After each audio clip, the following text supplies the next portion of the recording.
Good morning, Britain. Crackdown on bad landlords. No-fault evictions are to be scrapped in what's being seen as the biggest overhaul of the private rental market in years.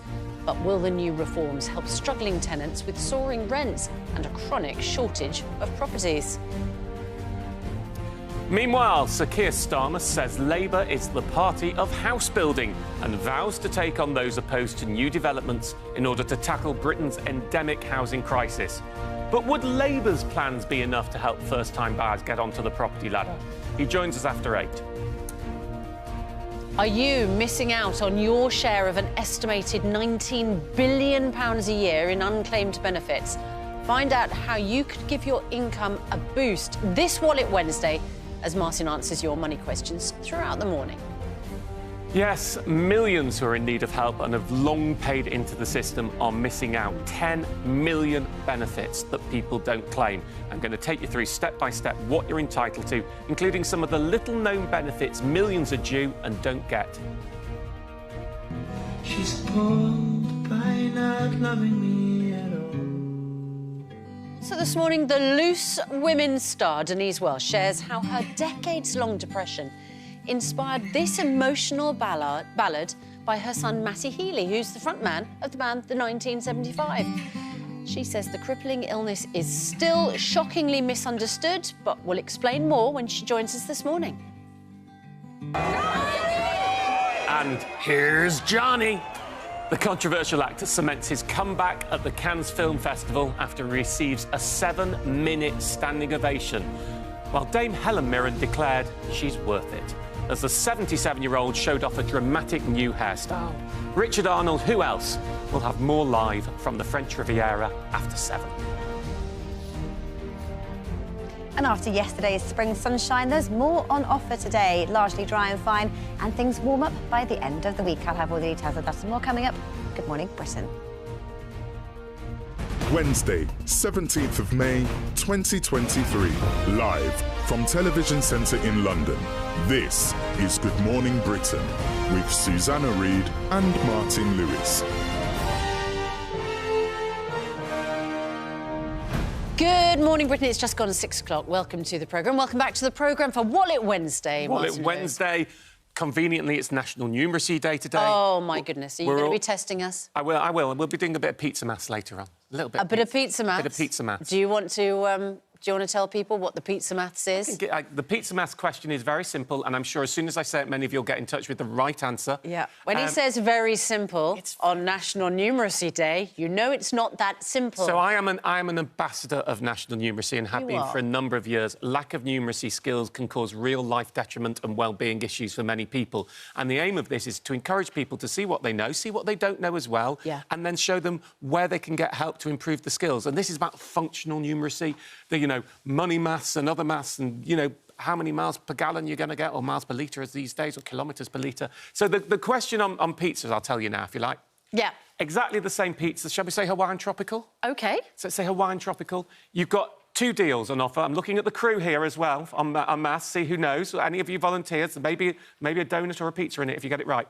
Two pizza deals. One is 2 10-inch pizzas for £10, or 1 15-inch pizza for £10. Which is the better deal? Do you buy the 2 10-inch or the 1 15-inch? The better deal in terms of which gives you more pizza. I know, as an ambassador for numeracy, you don't like people saying, oh, I'm terrible at maths, right? So I'm not going to say I'm terrible at maths. I'm not terrible at maths. No, right? You're not. But we do, all of us, have a calculator and AI in our pockets. So why do you think it's really important that we're still able to do mental maths when we can simply ask our lovely friend in our pocket, in our phone, what the answer is? So, first of all, I have no problem people saying they're bad at maths. I do have an issue with some presenters in the past, and it's not you, who boasted about being bad at maths. Name and shame, Martin Lewis, name and shame. But people who boast and say, oh, I'm terrible with maths, you'd never hear anyone say, I'm terrible with reading. That would be something that, for some reason, we have this different social attitude to maths and reading. Right. That's my main issue.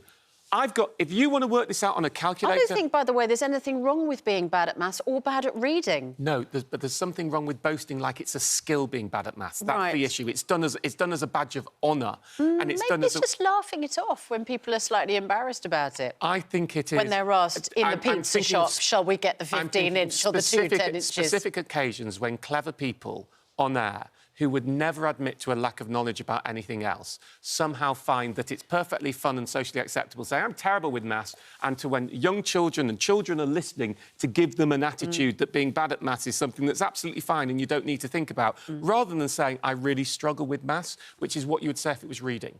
And it's that slight difference in attitude that I have the problem with. I have no problem with calculators, but you have to know what to put into a calculator. That's a good point. And that's what this question is about. As for AI... well, also, listen, be very careful. ChatGPT, for example, cannot count.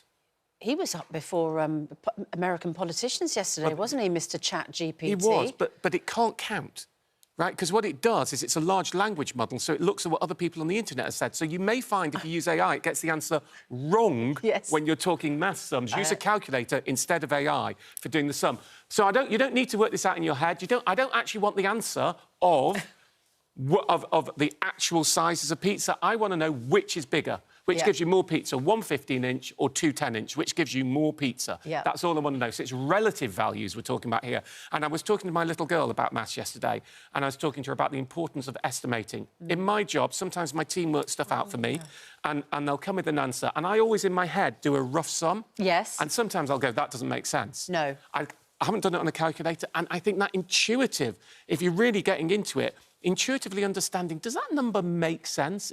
I mean, that is something I do all the time in my job, and there will be millions of people out there who do it all the time in their jobs too. Yeah. When you say you do have to know what to put into the calculator, online, there is literally a pizza comparison calculator. If you go to pizza comparison calculator, you can put, shall I buy a 15-inch or 2 10-inches? I may be wrong, but I believe was built after I originally did this question on my show years ago, saying it would be a good thing to do. So well done to whoever built it. But actually, this is about National Numeracy Day, celebrating, do you understand simple concepts, primary school mathematics, and can you put them into practice? And this isn't the most perfect example, but it's a fun idea. It's, you know, the answer's a pizza pie. Good. Sorry. Well done. A pizza pie. Right, our main news this morning. Landlords will be banned from evicting tenants for no reason as part of changes to the private rental sector in England, which have been a long time coming. A long time indeed, yeah. The government says the once-in-a-generation renters reform bill will benefit 11 million tenants, and the new laws will also make it easier for landlords to repossess properties from antisocial tenants. Let's get more on this and speak to Nick Dixon, who's in Brighton. So, Nick, run us through the proposed legislation. I do know some bits about it because I was involved in bits of it, but yes, tell us a bit more.